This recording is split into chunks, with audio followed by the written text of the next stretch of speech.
Muling naitala sa Dagupan sa Pangasinan ang pinakamataas na heat index sa bansa ngayong araw na 47 degrees Celsius. Ang init, posibleng mauwi sa pag-overheat ng mga gadget na mahalaga pa naman sa mga online class at work from home. Ang ilang mga tip para maiwasan yan sa pagtutok ni Sandra Aguinaldo. Dahil natuyo ang mga source ng tubig sa mga campus ng Quirino State University, hanggang May 17 na asynchronous muna ang kanilang mga klase. Hindi naman natutuyo yan dati. Pero ngayon, wala ng tubig. Yung effect ng init, El Nino. Suspendido rin ang face-to-face classes ng 9 na taong gulang na si Spark. Kaya sa bahay inaaral ang mga pinapadalang educational materials ng kanyang teacher. Tablet ang gamit niya na kung minsan ay umiinit. Hindi naman po siya hindi mahawakan, pero mas mainit na po sa normal.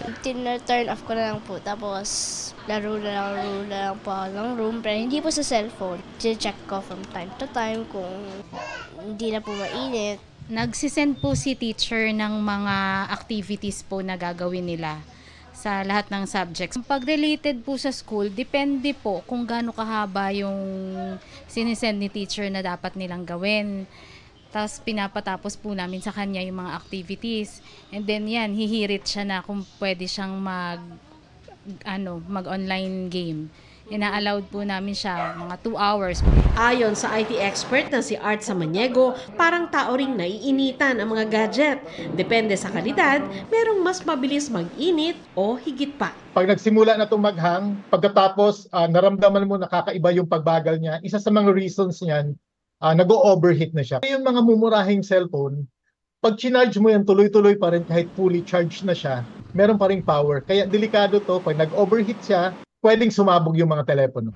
May mga cellphone din kapag nabilad sa init ay kusang humihinto ang function at nagbibigay ng babala na kailangan muna nitong mag-cool down bago ito magamit. Yung direct sunlight, killer talaga yan ng mga electronics. Pwedeng i-off mo muna o pwedeng pagpahingahin mo muna. Tanggalin mo yung mga casing.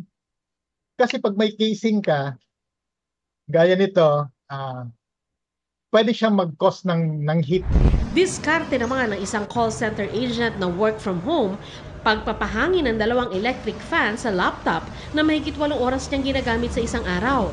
Nakapatong din ito sa stand o bracket para hindi masyadong uminit. Tamang diskarte raw ito ayon kay Samaniego dahil umiinit ang battery at CPU ng laptop. Aabot sa 47 degrees Celsius ang pinakamataas na damang init sa bansa ngayong araw na naitala na naman sa Dagupan City, Pangasinan. Sa Cagayan nga, bumaba ang level ng Cagayan River dahil sa init. Sa Ilocos Norte naman, apektado na ng init ang produksyon ng mangga. Maliliit yung bunga ng mangga, kaya maraming nire-reject. 25 pesos ang bentahan kada kilo mula sa dating 50 pesos dahil mas mababa ang kalidad ng mangga. Gagawin na lang daw nila itong dried mango at mango wine. Para sa GMA Integrated News, Sandra Aguinaldo, Nakatutok, 24 Oras.